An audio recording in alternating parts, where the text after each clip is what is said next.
Ready? Mm-hmm. All right. Hello, everyone. I'm Tyler Madison. I'd like to talk to you today about the Internet Protocol version 6. My main claim here is that continued avoidance of the Internet Protocol version 6 will harm American businesses. Before I get into that, what I'd like to do is to give you guys a quick rundown of what the Internet Protocol is, why it's important. Then I'd like to go over what other areas of the world are up to in regards to the Internet Protocol. Talk about how American businesses are resisting Internet Protocol version 6. Talk about how IPv4, the version 4, is limited as compared to IPv6, and eventually we'll talk about how Internet Protocol version 4 will harm businesses where version 6 won't. So let's start real quick with a crash course on Internet Protocol version 4 and version 6, which I will henceforth be calling IPv4 and IPv6. So say I wanted to send you guys a letter. What I need is your house address. That's the only way to get something to you in a unique fashion. Now let's say I'm a network server and I'd like to get you guys a internet page, a web page. What I need is your Internet Protocol address. That's how your computer or device is identified on the internet. So that's what IPv4, the IPv4 is the current version of this addressing protocol, and IPv6 is the newest version. So that brings me back to claim or subclaim 1. Other areas of the world have already begun adopting IPv6.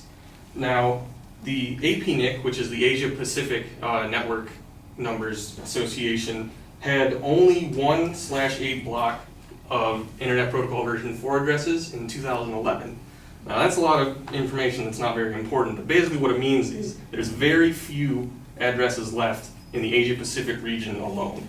Now because of this, technological advances are already beginning in the Asia Pacific region. Education is already starting, technology is already being developed, people are learning this, and that's what's happening elsewhere. Now, why does that really matter to us? If we're keeping up, fine, then we're doing just as good as them. Well, unfortunately, that's my second claim, that American businesses are resisting IPv6. IPv6 has been a standard for 15 years, came out in 1999. We had plenty of time to get used to it. However, according to RIPE, one of the regional internet registries, at the end of 2013, the European Union had 25% of their networks running IPv6, while the US had less than 15%. So in 15 years, we've managed to get less than 15% of our networks up to this new standard. Well, that's all fine and good. If IPv4 is working for us, why should we change? Unfortunately, IPv4 is limited where IPv6 is not. IPv4 has what would seem like a very large address space. We have 4.3 billion Internet Protocol version 4 addresses, but we ran out in 2011. IPv6, on the other hand, has 340 undecillion, excuse me if I mispronounced that, addresses, which is 340 trillion addresses. It's got a lot. In addition to that, it's also got some security advances, some quality of service, these things that aren't very important to you folks.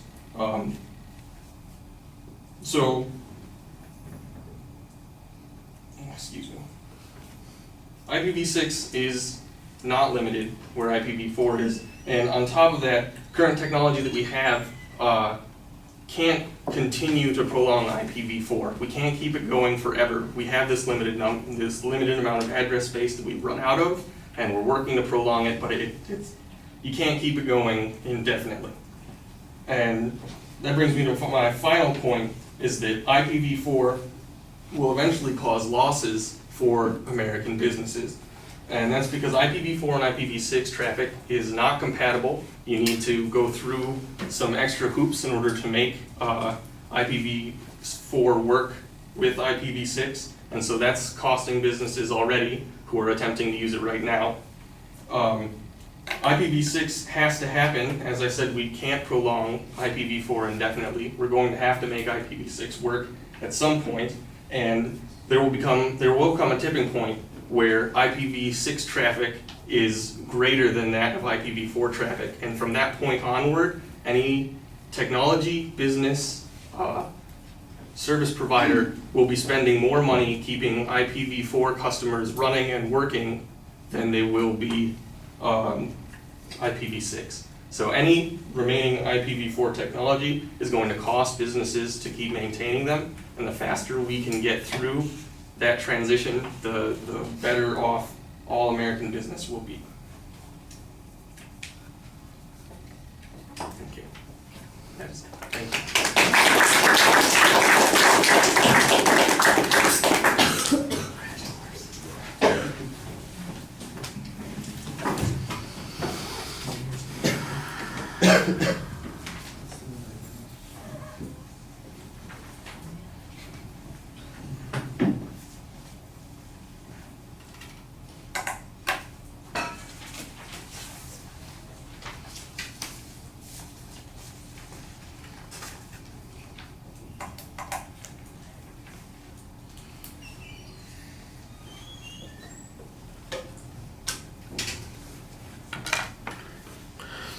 All right, Tyler, there are a couple things that you do pretty well, given that it's a technology topic. I think you simplified it clearly enough so that we could follow what the argument was. You gave us adequate explanations. You explained some of the basic premises.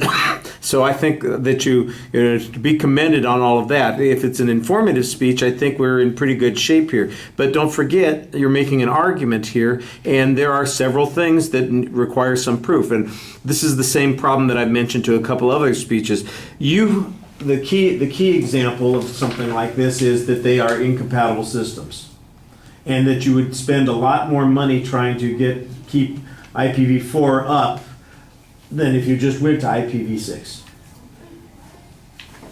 Based on what? Who says this? Why is this true? What evidence do you have to support that is true? You know, if I were to say, keeping up my car and keeping it running would be more expensive than buying a new car, I'd say that's a load of crap. You know, maybe it's an imperfect comparison, but I don't know why it's an imperfect comparison, and I don't have any proof for either of those points, and so I think that's what's missing in the argument. Like I said, I think you did a good job. I think you worked really hard trying to make the subject clear and easy for people to follow. You did a great job on that. Building your argument is the thing that you didn't do quite as strong a job on.